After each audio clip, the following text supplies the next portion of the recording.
about second breakfast. Time for second breakfast.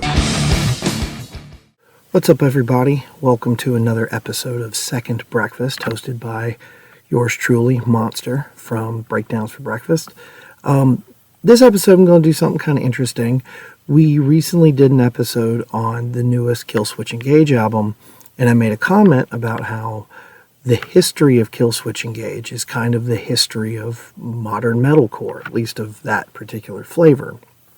So I thought, what better way to give that history than through this new avenue, this Second Breakfast show. So I wanted to go through and kind of go through, like I said, the history of Killswitch Engage, which sort of parlays into the history of New England Metalcore and that particular flavor of metalcore. So I want to start by saying I got a lot of this information from a Killswitch Engage DVD that I had back when I was younger.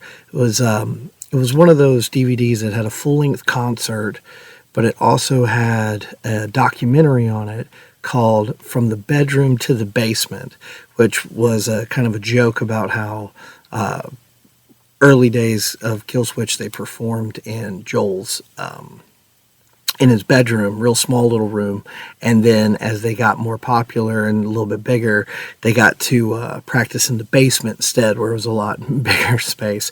But you know, I can relate to that. You know, we've mentioned on the show before, my bands used to practice at my mom and dad's house. It was the living room that we inadvertently took over, and it became the band room. So could relate to that and thought it was really cool. But that, on the Killswitch Engage episode, I talk about how much I loved their early stuff and the first couple records, and a lot of that was from their personalities, and a lot of that I got from that DVD. So I went back. It's all on YouTube now, but I went back and I looked it up, watched some of it to get this information, and thought I would just kind of go through it here for you. So, first, there was a band called Overcast, which featured Mike D and Pete Cortez, and he was the rhythm guitar player for Killswitch from 2000 to 2001. It also featured Brian Fair on vocals. Now, if that name sounds familiar, is because he becomes the lead singer of Shadows Fall, which is another band from this era that I was a big fan of, the first couple records.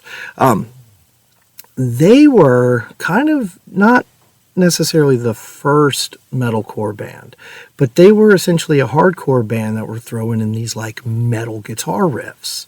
And this band lasted for about 8 years, and then the drummer quit and the band sort of fell apart.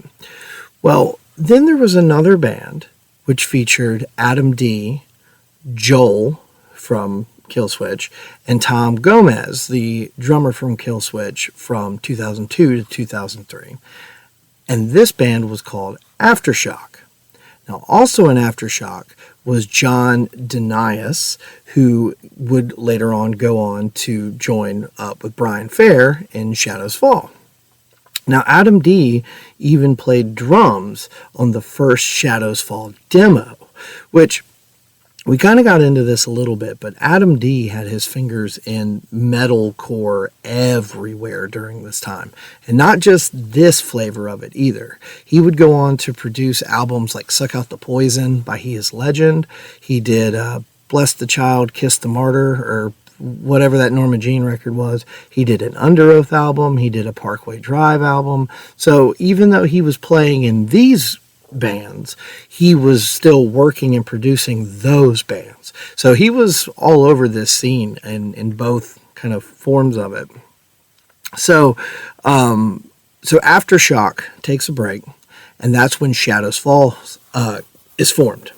So Adam D wanted to get Aftershock back together. John said no, and that's when Joel took over on guitar. So now Joel and Adam are playing together with Aftershock. So after that, Adam D and Mike D, the bass player from Killswitch Engage, get together a couple years later and start jamming. Adam was on drums and Mike was on bass. So Adam and Mike went to Joel from Aftershock with some new stuff they were writing and was like, hey, this is going to be our new band. They joke about telling him it's an Aftershock practice, and when he gets there, they don't play any Aftershock songs. They're like, hey, we're going to play all these new songs. And Joel's just super chill and is like, sure, why not? So These three dudes basically wrote the entire first Killswitch album. And they didn't have a singer. So you got Adam on drums, Joel on guitar, Mike on bass, no vocals. So Adam D's brother owned a record label, and one of the bands on that record label was a band called Nothing Stays Gold. The lead singer of that band was Jesse Leach. So they get a hold of Jesse Leach. He comes down. He checks out the songs. He really likes it. So they do their first record as a 4-piece. And then during the second recording, the second album, they're doing all of this guitar stuff. And it was like, there's no way we can play this as a 4-piece. So on the record, there's all these layers of guitar, but it's all just one guitar player. So Adam D basically says, I'm tired of lugging my drums around. I'd rather run around on stage and be goofy and play guitar. So Adam D moves to the second guitar position. You got Joel and Adam now on guitar, and they called their buddy Tom, who was in Aftershock, and said, why don't you come down and play drums? So that's the lineup after the second album comes out and they start touring. Well, while on tour, Jesse, the vocalist, gets really super depressed. He misses his wife terribly. He started having his throat wouldn't hold up for very long. Just a lot of stuff was going on. There's also some talk about some of the other guys were kind of drinking and partying, and he wasn't feeling any of that. So he just up and quit one day. I think they had like 1 or 2 dates left, and he wrote an email basically saying, I'm done with this. I'm done with music, and I just can't go on. And, you know, these guys are the chillest dudes in the world, and when you hear them talk about this, Adam D, Jesse, all of them are just kind of like, what are you going to do? You quit. We got to move on, figure out what we're going to do. So the first person they called was Brian from Shadows Fall, and Brian basically said, dude, I would love to do it, but Shadows Fall is taking off, and I'm just too busy. I couldn't pull double duty right now. And so then they had Phil Labonte, the lead vocalist from All That Remains, try out. And I don't know if you've really listened to All That Remains, but not that dissimilar to Killswitch, Shadows Fall, heavy metalcore, but, you know, a lot of clean vocal mixed in too. He's a good singer. And he, for all intents and purposes, looked like he was going to be the guy until another guy happened to show up. So now there's this band called Blood Has Been Shed, and it features a guy named Howard Jones on vocals and a guy named Justin Foley on drums. So Howard Jones ends up coming in and just blowing the roof off the place and becomes the new lead singer. And so the band toured for a couple years, basically just doing the old material.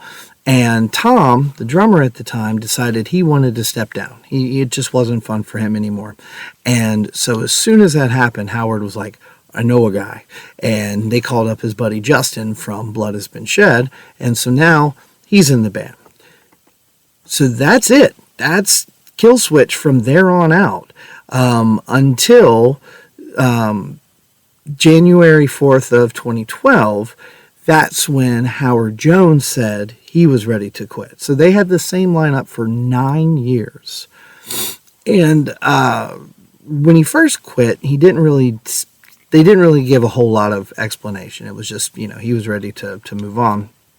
Turns out he had type 2 diabetes, and touring was just non-deducive to his lifestyle. Like he couldn't manage his diabetes on the road with that kind of a lifestyle, and I can understand that.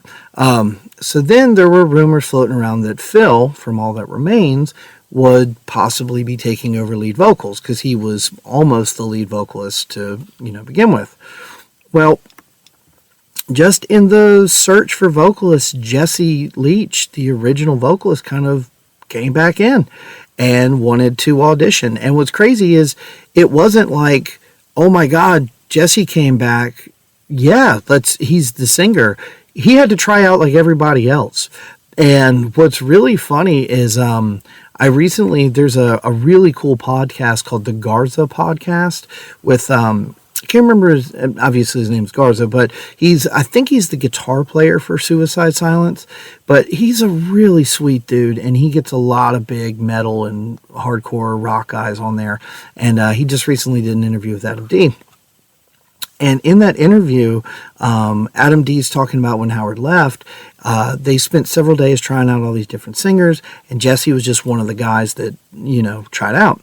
And, Adam said Jesse sang all the old songs perfectly, and it was great.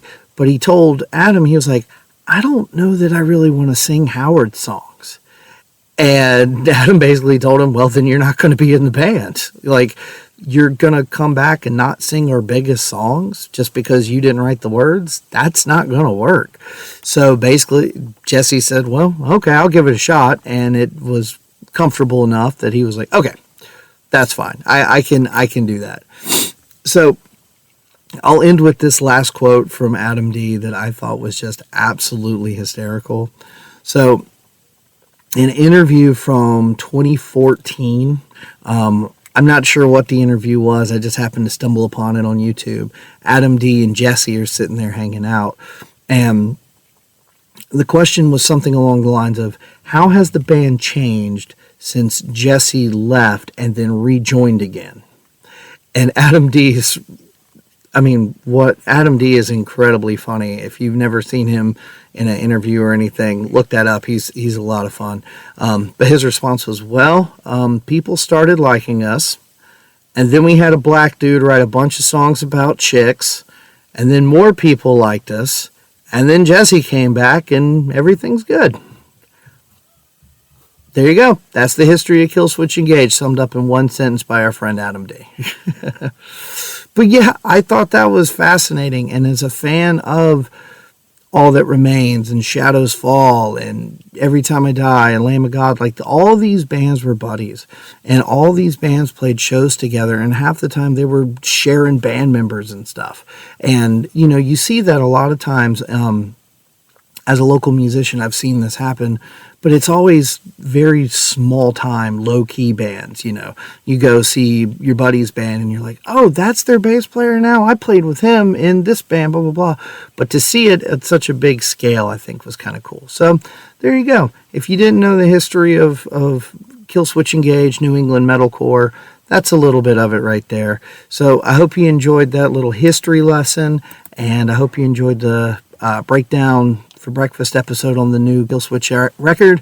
And if you got any ideas, anything you'd like to hear me talk about, some other band histories or something, just let me know. Happy to do it. You'll have a great day. Later.